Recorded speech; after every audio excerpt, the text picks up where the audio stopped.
Welcome to Superhero Stories. I am your host, Captain EJ. Today, we'll be exploring the world of Zelda. All you have to do is close your eyes, get cozy, and listen to the sound of my voice. Captain EJ will be your guide. This story is brought to you by my friend, Mrs. Honeybee. Let's begin. You are here, standing on the highest peak, looking out over the serene forest of the kingdom of Hyrule. Take a couple of steps forward until you can see over the edge to all the trees below. There's a river running through it that you can hear even from way up here. Two birds fly by as they soar through the sky. You hold your hands out to your sides as if you could fly too, and let the sun shine down on you, warming your skin. With your face to the sunshine, you feel both of your hands being taken in firm grasps that pull you. Before you know it, you're running right to the edge of the cliff with Link and Princess Zelda, with your hands and your trust in theirs. You three leap off the edge of the cliff into midair. Link's paraglider inflates and carries all three of you effortlessly over the forest. Link and Zelda giggle as you adjust to paragliding. They wanted to surprise you, and that they did. Take a slow, deep breath in through your nose. Feel your chest and the paraglider lift, carried by the fresh air. Then slowly breathe out through your mouth and sink into a sudden gust of wind that will carry you in soaring circles above Hyrule with Link and Zelda. From up here, you can see everything that's going on in the kingdom below with a bird's eye view. Peace reigns after Ganon was defeated and left to the sea, so everyone in Hyrule is pleasantly going about their day. Enjoy the warm breeze and the sunshine as you glide through the sky, following where the wind takes you. Zelda notices something off in the distance, so Link pulls the paraglider down to direct you toward it. You are flying in the direction of what used to be called Death Mountain, where Ganon had his lair. Since his defeat, the area around the mountain is now full of springtime meadows and flowers. Where there was lava, now there are lily pads floating along the surface of a bubbling brook.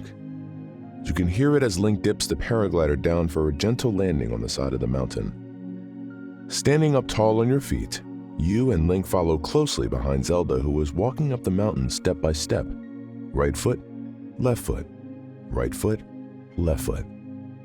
The top of the mountain is still singed from where the lava once flowed, and the few red flowers there are crisp, as if they've been burned. Concerned, Zelda reaches down to pick one of the flowers. The roots come up with the flower and leave an opening in the earth. Smoke puffs out of the opening, and when it dissipates, Link and Zelda peek into it. You can clearly see lava beginning to form again. Zelda consults her research notes from her studies of ancient Sheikah technology and confirms her suspicions. This has happened before. Ganon is slowly rematerializing underground and will erupt as an enraged volcano that can take over the entire kingdom instantly if not stopped. Link looks at Zelda, then at you, and stands up a little taller to say, "If anyone can contain Ganon for good and save the kingdom of Hyrule, it's the three of you." He's sure of it. Link then pulls something out of his pocket. Glowing golden in his hands are three Triforces of wisdom, courage, and power. He hands Zelda the Triforce of wisdom because without her vast knowledge and experience, you wouldn't even have known before anyone else that Hyrule is in danger. He hands you the Triforce of power because you are endowed with the power to turn ideas into reality, to do whatever you set your mind and heart to. You are so capable that only you will be able to hold the Triforce of power. He keeps the Triforce of courage for the bravery he showed defeating Ganon once before. Before you can set out to contain Ganon and save the kingdom, the Triforce needs to be assembled, and the wish needs to be made. Standing in a triangle with Link and Zelda, you each hold out one of the Triforces until the greater, assembled Triforce is formed between you. Take a slow, deep breath in through your nose, and strengthen each and every one of your muscles. Feel the assembled Triforce activate to make you even stronger and more powerful than you ever thought possible. Then slowly breathe out through your mouth and wish with Link and Zelda that Ganon is defeated once and for all, leaving the Kingdom of Hyrule to exist peacefully for the rest of time. Zelda's wisdom quickly warns that this rematerialized Ganon is much more powerful than before because he is taking on the force of nature. Just to be safe, she says, in addition to the wish, an experimental elixir is also needed. Zelda has just the idea for what elixir to make. Link prepares the paraglider for you and Zelda to hop on and soar around the kingdom to gather necessary materials for this elixir. You, Link, and Zelda jump off the side of the mountain and into the sky. As you glide, Zelda explains what materials are needed to make what she calls the anti-enduring elixir. This potion will be made with the crucial opposite ingredient as Link's enduring elixir, which calls for tireless frog. Zelda is on the lookout for a very special pond in Hyrule, which is a secret pond that only she knows about. There is only one place in the kingdom that you can find tired frogs that are so exhausted from the ribbiting and hopping that they have made a luxurious pond filled with lily pads that they do nothing but sleep. Zelda is certain that if you combine tired frog with fire key swings and a dash of Endura carrot, the result will be an enduringly sleepy Ganon who will stay perpetually sleeping beneath the grounds of Hyrule evermore.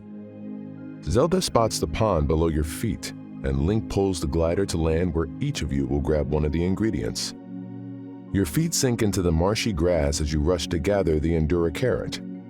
You pull it out of the ground by its carrot top and meet Zelda and Link back where you landed. There, Link sets up a cooking station to create the elixir. First, he adds in the fire key swings. It's heat tolerant and will still work underground with the lava that is forming. Then Zelda adds in one of the tired frogs, and lastly, you add the Endura carrot. Link stirs and stirs until the elixir is complete. You all hop back onto the paraglider to get back to Death Mountain as quickly as you can. Paragliding back through the sky over the Kingdom of Hyrule, you can see that the smoke and lava forming underneath Death Mountain is growing, which means Ganon is getting stronger and stronger.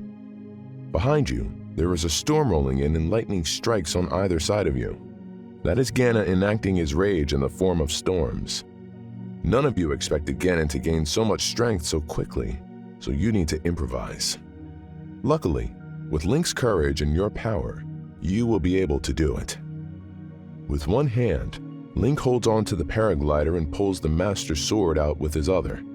The lava and smoke are emerging from the ground from that single spot where the flower was picked. If you can cast the Master Sword to that exact opening so it lodges in the ground, it will attract Ganon's own lightning to it and zap the forming volcano.